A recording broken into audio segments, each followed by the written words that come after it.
ఇప్పుడు జనరల్ గా హైవేస్లలో కానీ లేదంటే ఒకటే దారిలో కానీ ఎక్కువ యాక్సిడెంట్లు జరుగుతూ ఉంటాయి. ఎందుకు పర్టికులర్ గా ఒక ప్లేస్ లో జరుగుతాయి? వాళ్ళు స్పీడ్గా వెళ్తున్నారు కాబట్టి. లేదు లేదు, కొంచెం చూసుకుంటే హిస్టరీలు ఉంటాయి ఈ ప్లేస్ లో ఎక్కువ యాక్సిడెంట్లు జరుగుతున్నాయి అని. దానికి నేను ఒక చిన్న ఉదాహరణ చెప్తాను మీకు. 3 రోడ్ల కూడలి, 5 రోడ్ల కూడలి, అలాంటి సందర్భాల్లో అవకాశం ఎక్కువగా ఉంటుంది. ఒకటి, వాళ్ళు స్పీడ్గా వెళ్తున్నారని. 2, ఆ సందర్భాల్లో నెగిటివ్ ఎనర్జీ కొంతమంది క్రియేట్ చేస్తారు. మీరు కొన్ని ఏవైనా చూస్తే కొంతమంది నిమ్మకాయలు కట్ చేసి అక్కడ పెడుతుంటారు. కొంతమంది జిల్లేడు పత్రాలపై నిమ్మకాయలు పెట్టడం, ఇటువంటివన్నీ చేస్తుంటారు. దిష్టి తీయటం అని ఇటువంటివన్నీ చేస్తుంటారు. అటువంటి సందర్భంలో నెగిటివ్ ఫీల్డ్ ఎక్కువగా ఉంటుంది. ఆ టైంలో స్లోగా వెళ్ళి జాగ్రత్త పడితే ఖచ్చితంగా మనల్ని మనం సంరక్షించుకోవచ్చు. ఓకే, జాగ్రత్త వెళ్ళడం అంతే కదా. అంతే తల్లి. అక్కడ ఏం లేదు. అక్కడ ఏం లేదనుకుంటే ఏమీ లేదు, ఉందనుకుంటే అన్నీ ఉన్నాయి.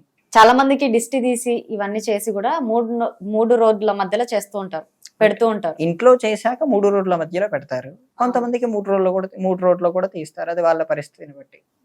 అలా పెడితే ఏమైతుంది? తగ్గిపోతుంది అన్నది వాళ్ళ విశ్వాసం. తగ్గిపోయిన పరిస్థితులు కూడా చాలా మంది నేనే చూశాను.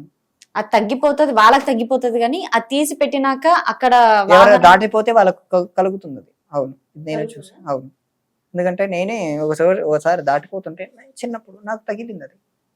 కానీ ఇది మూఢనమ్మకం అనుకోలేం, దాన్ని అలా వదిలేయలేం. కానీ ఇప్పటికీ దిష్టి అనేది ఇళ్లలో తీస్తూ ఉంటారు. నిమ్మకాయతో తీయటం కానీ, మిరపకాయతో తీయటం కానీ, లేదా ఒక వత్తిని వేసి వెలిగించి దానికి దిష్టి తీయటం అనేటువంటిది కూడా మనిషి చిన్న పిల్లలకు తీస్తారు, పెద్ద పిల్లలకు కూడా తీస్తారు. నేను ఇప్పటికీ తీయించుకుంటాను. ఎందుకంటే దిష్టి ఈజ్ చాలా ఒరిజినల్ ఫామ్. దీనికి చాలా మంది శాస్త్రవేత్తలు దీని గురించి పరిశోధన చేస్తున్నారు. ఫర్ సపోజ్ మీకే దిష్టి తగిలింది.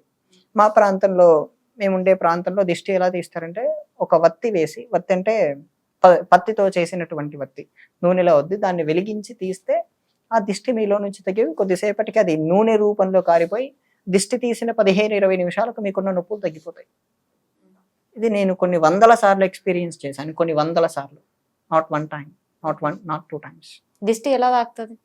Negative energy. ఇప్పుడు ఉదాహరణకు మీరు బొట్టు పెట్టుకోలేదు, ఎవరు బొట్టు పెట్టుకోలేదు కదా. ఆ బొట్టు పెట్టుకున్నప్పుడు ఈ ఎనర్జీ ఏంటంటే డైరెక్ట్గా తీసేసుకుంటుంది. మీకు ఒక సామెత ఉంటుంది పూర్వకాలంలో, నరుడి కంటికి నల్లరాయి అయినా పగులుతుంది అనేటువంటి భావం. ఇది ఏంటంటే కొంతమంది వాళ్ళ నెగిటివ్ ఫీలింగ్స్ని ఇలా క్రోధంగా చూస్తున్నప్పుడు రాయి అయినా పగిలిపోతుంది. రోజు క్రోధంతో చూడండి మీ ఇంటి బండల్ని, పగిలిపోకపోతుంది అని అడగండి. అంటే అలాంటి నెగిటివ్ ఎనర్జీ పెట్టుకొని తీస్తే ఖచ్చితంగా పగులుతాయి. ఓకే, బొట్టు ఎందుకు పెట్టుకోవాలి? ఇక్కడ ఆజ్ఞాచక్రం అని ఒక చక్రం ఉంటుంది. ఆ చక్రం యాక్టివేట్ అయితే జ్ఞానం అయ్యి మనకు ఖచ్చితమైన ఏవైనా నేర్చుకున్నవి కానీ ఖచ్చితంగా గుర్తుంటాయి తల్లి. ఓకే, దయ్యానికి ఆత్మకి డిఫరెన్స్ ఏంటి?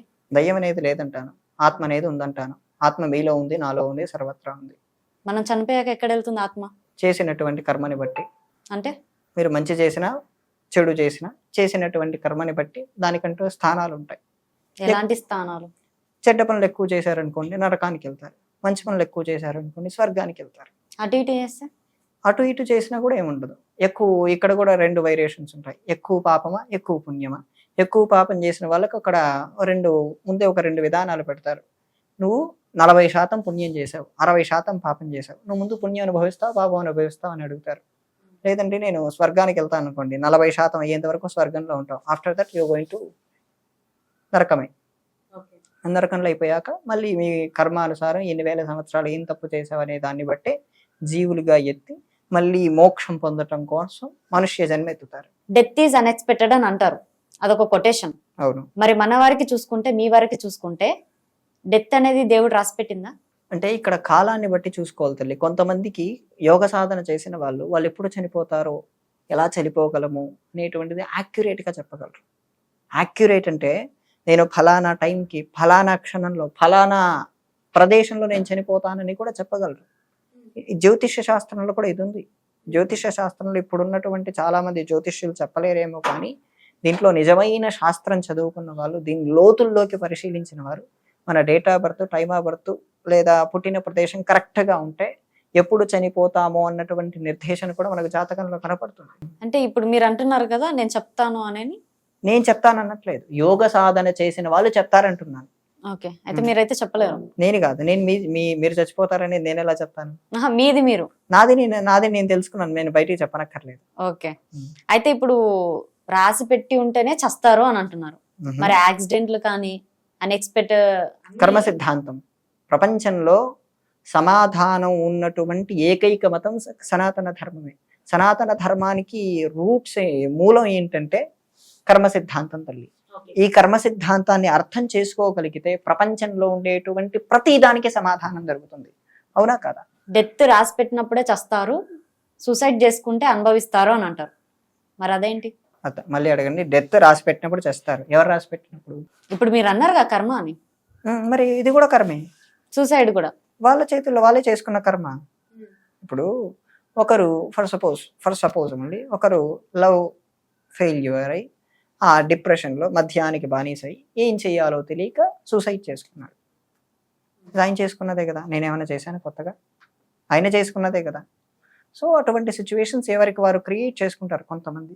కానీ మూల తత్వాన్ని పట్టుకోవాలి. ఆ లవ్ అనే దాని దగ్గరే లేదా డిప్రెషన్ అనే దాని దగ్గర ఆగిపోకుండా మనకు ఒక దీర్ఘకాలికమైన గోల్ ఉన్నప్పుడు ఇటువంటి మధ్యలో మనల్ని ఆపలేవు.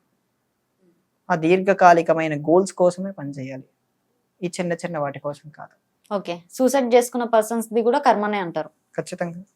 మళ్ళీ వాళ్ళు జీవన్ చాలా పొందాల్సి వస్తుంది తల్లి. సూసైడ్ చేసుకోవటం ఏదో చిన్న విషయం అనుకుంటాం, కానీ సూసైడ్ చేసుకున్న వాళ్ళు 30,000 జన్మల పాటు ప్రేతంగా ఉంటారు. వాళ్ళకు తద్దినాలు సరిగ్గా అందకపోయినా, వాళ్ళకు మాసికాలు సరిగ్గా పెట్టకపోయినా అదంతా చాలా పెద్ద ఇబ్బంది తల్లి. అందులో అది చాలా, నేను సైంటిఫిక్గా కూడా దీన్ని చెప్పగలను. దీని గురించి హాలీవుడ్లో కూడా సినిమాలు ఉన్నాయి. ఇంటర్స్టెల్లార్ అని ఒకటి ఉంటుంది సినిమా ఇంగ్లీష్లో. ఇంటర్స్టెల్లార్లో ఉన్నటువంటి సినిమా ఏంటంటే, ఉదాహరణకు వాళ్ళు భూమండలం నుంచి వేరే గ్రహానికి వెళ్తారు. ఆ వేరే గ్రహంలో అక్కడ గంట పాటు గడిపితే ఇక్కడ 28 సంవత్సరాలు అయిపోతాయి. వాళ్ళేమో అప్పుడు అందులో ఉన్నటువంటి ఫ్లైట్లో ఉన్నటువంటి వాళ్ళు అప్పుడే 40-50 ఏళ్ళు ఉన్నారు వయస్సు. వాళ్ళు అక్కడి నుంచి ఇక్కడికి తిరిగి వచ్చేసరికి 28 ఏళ్ళు అయిపోతే ఇక్కడ ఉండేటి వాళ్ళ పరిస్థితులు ఏంటి? వాళ్ళ యాన్సిస్టర్స్ తరిగిపోతారు కదా, అంటే వాళ్ళ పిల్లలు కానీ వాళ్ళ వంశం కానీ. సో వాళ్ళు అక్కడికి వెళ్తారు, అక్కడ వాళ్ళు చేయాల్సినటువంటి చేసి మళ్ళీ తిరిగి వస్తారు. ఇదే విషయం సనాతన ధర్మంలోనే చెప్పబడింది. మీరు చదువుకున్నారు కదా, E=MC² అనే సిద్ధాంతం ఇలాంటిదే. సో సనాతన ధర్మంలో నరకం అనేటువంటి దానికి టైం లైన్ కూడా నేను చెప్తాను. ఉదాహరణకు మనిషి చనిపోయాక తద్దినాలని మాసికాలని పెడుతుంటారు, విన్నారా? తద్దినాలు పెడతారు, మాసికాలు పెడతారు. ఇలా ఇక్కడి నుంచి నరకానికి వెళ్ళడానికి సంవత్సరం కాలం పడుతుంది తల్లి. ఇక్కడ నుంచి నరకం అనేటువంటి ప్లేస్కి వెళ్ళడానికి 1 సంవత్సరం డిస్టెన్స్. మన పరంగా, ఆయన పరంగా 10-11 రోజుల్లో వెళ్ళిపోతాడు. ఆయన పరంగా ఆయన ఒక చోట ఆగినప్పుడు వాళ్ళకు 1 నెల అవుతుంది. ఆ సందర్భంలో మనం పెట్టేటువంటి మాసిక తిల తద్దినాలు ఆయనకు అందుతాయి. ఓకే, రంభ, ఊర్వశి, మేనక వీళ్ళెవరు? స్వర్గంలో ఉండేవారు. వాళ్ళదేంటి అక్కడ రోల్? వాళ్ళు ఏం చేస్తారు? నర్తకులు.